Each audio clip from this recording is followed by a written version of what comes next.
την Επαγγελματική Ένωση Πέρθικας και τα καταστήματα.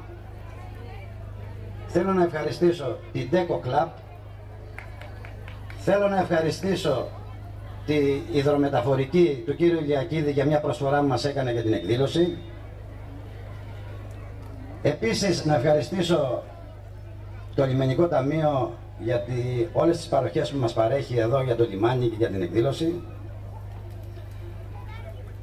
Τον κύριο Κριτικό με την προσφορά που μας έκανε με διάφορα ποτά.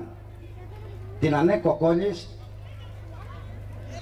και όλους τους άλλους άγνωστους οι οποίοι προσέφεραν για αυτή την εκδήλωση. Σας εύχομαι. Όπως ξέρετε, εδώ και ένα μήνα είχαμε προβλήματα πολλά στην τοπική κοινότητα με κάποιες πυρκαγιές.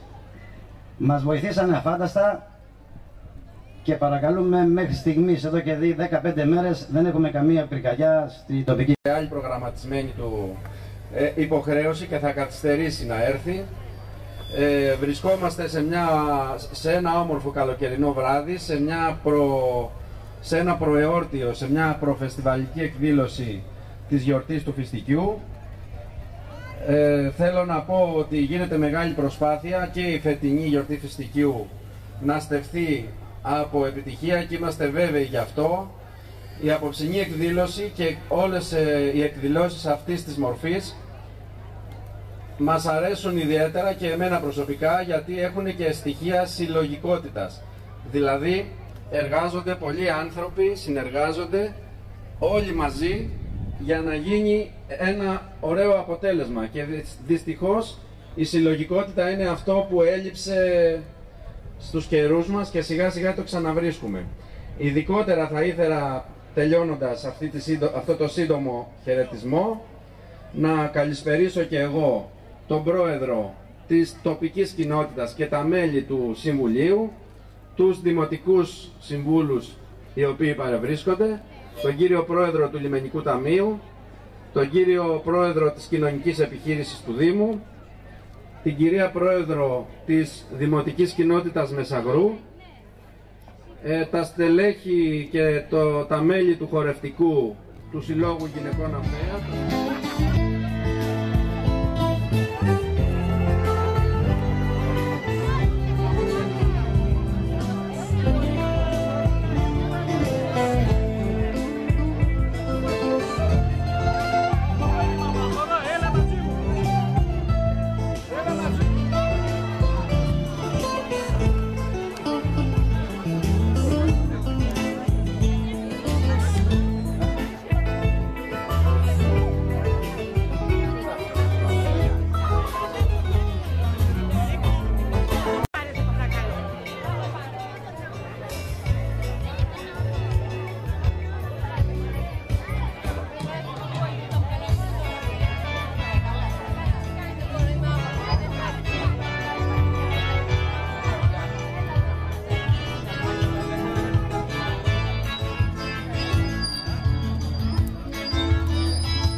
Στην Ελασσόνα με το πάλι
Καρδιά